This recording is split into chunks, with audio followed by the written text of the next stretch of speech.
भारत का अद्भुत मिशन, अब 6000 मीटर की गहराई तक खंगाला जाएगा समुद्र का रहस्य।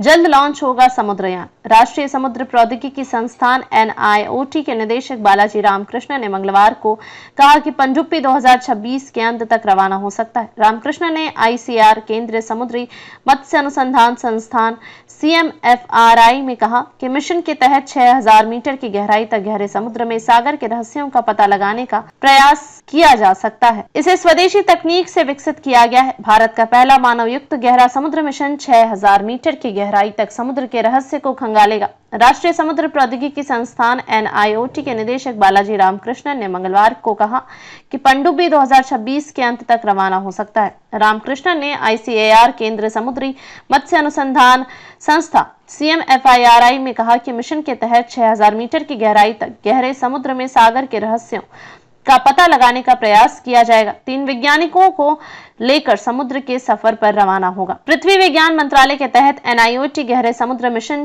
की नोडल एजेंसी है। स्वदेशी तकनीक से विकसित किया गया है। स्वदेशी तकनीक से विकसित 25 टन के चौथी पीढ़ी के यान को विशेष रूप से गहरे समुद्र में अत्यधिक दबाव और तापमान का सामना करने के लिए डिजाइन किया गया है, जिसमें टाइटेनियम से बना पतवार है। समुद्र अनुसंधान के लिए गेम चेंजर। रामकृष्ण ने कहा, यह मिशन भारत के गहरे समुद्र अनुसंधान के लिए गेम चेंजर साबित हो सकता है। यह गहरे समुद्र में संसाधनों के आकलन और समुद्र पर्यटन की संभावनाओं के लिए नए रास्ते खोलेगा। मिशन गहरे समुद्री क्षेत्र से महत्वपूर्ण नमूने एकत्र करने में सहायक होगा, जिससे वैज्ञानिकों को क्षेत्र में जीवों और पानी की अनूठी विशेषताओं को समझने के अवसर मिलेंगे।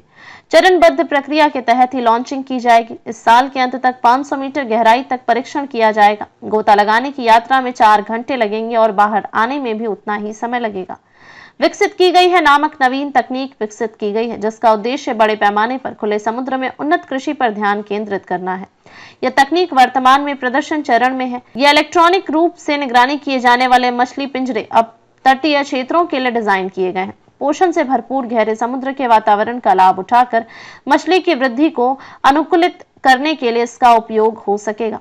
विभिन्न सेंसरों के साथ मछली बायोमास वृद्धि और गति और पानी की गुणवत्ता के मापदंडों की दुरुस्त निगरानी करने में सक्षम है। यह तकनीक भारत की खाद्य सुरक्षा के लिए महत्वपूर्ण हो सकती है।